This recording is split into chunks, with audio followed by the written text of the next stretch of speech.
L'histoire du chocolat remonte à l'Amérique du Sud ancienne. Ils utilisaient le cacao pour faire une boisson épaisse et amère. Elle était servie uniquement pour les élites, notamment les rois et les prêtres. Jusqu'à ce que les Espagnols ont découvert cette boisson exotique. Les Européens n'ont pas apprécié ce goût amer, alors ils ont décidé d'ajouter du sucre et d'autres ingrédients pour adoucir le goût. Comment fabrique-t-on le chocolat? La cannelle, plus de 4 millions de tonnes de chocolat sont produites dans le monde. Une avalanche de gourmandises. En moyenne, un Français en consomme 6,5 kg par an, dont une bonne partie à Pâques et à Noël. Mais au fait, les tablettes de chocolat, ça pousse dans les arbres? Pas tout à fait, mais tout commence avec un arbre originaire d'Amérique centrale, le cacaoyer. Son fruit s'appelle la cabosse. À l'intérieur de la cabosse, il y a des graines fraîches de cacao que l'on récolte et que l'on rassemble dans de grandes caisses.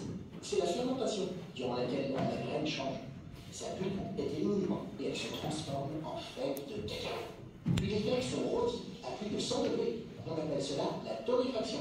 C'est là que se forment les bons arômes de chocolat. Au terme d'une série de concassages et de cravages, on obtient une pâte de cacao en mer. Cette pâte connaît deux usages différents.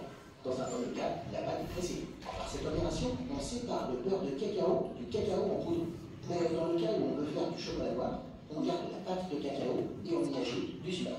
Avec de la poudre de lait en plus, ça devient du chocolat au lait. Le chocolat blanc, par contre, ne contient pas de cacao, juste du beurre de cacao, du sucre et du lait.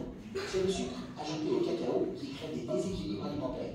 Il y a moins de sucre dans les chocolats au pourcentage de cacao élevé. Bénéfique pour le cœur, la tension et le moral, le pur chocolat noir est plein de vertus. Et quand c'est bon pour la santé, c'est encore mieux. En résumé, la fabrication du chocolat commence par la récolte. On fait la récolte des cabosses. Puis, on coupe les cabosses en deux. Ou on cherche les fèves à l'intérieur. La troisième étape, c'est la fermentation et le séchage. On sèche les fèves de 4 à 7 jours. Puis on passe au concassage et la torréfaction. Ça veut dire tahan wa tiksir,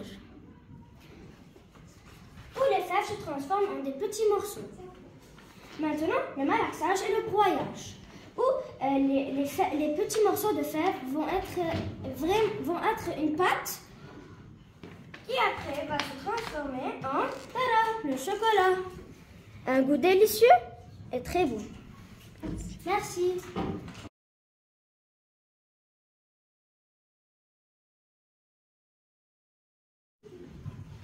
Charlie et la chocolaterie. Comment l'histoire s'est passée? Charlie et la chocolaterie, Charlie and the Chocolate Factory, est un roman pour enfants de l'auteur britannique Roald Dahl, contant les aventures de jeune Charlie Bucket. Le petit Charlie Bucket vit modestement avec sa famille auprès d'une grande chocolaterie. Le propriétaire décide de fermer l'usine et de renvoyer les employés accusés d'espionnage. À la surprise générale, l'entreprise glisse 5 tickets d'or dans les tablettes. Les gagnants visiteront l'usine et l'un d'entre eux gagnera une récompense spéciale. Charlie remporte le dernier ticket par hasard.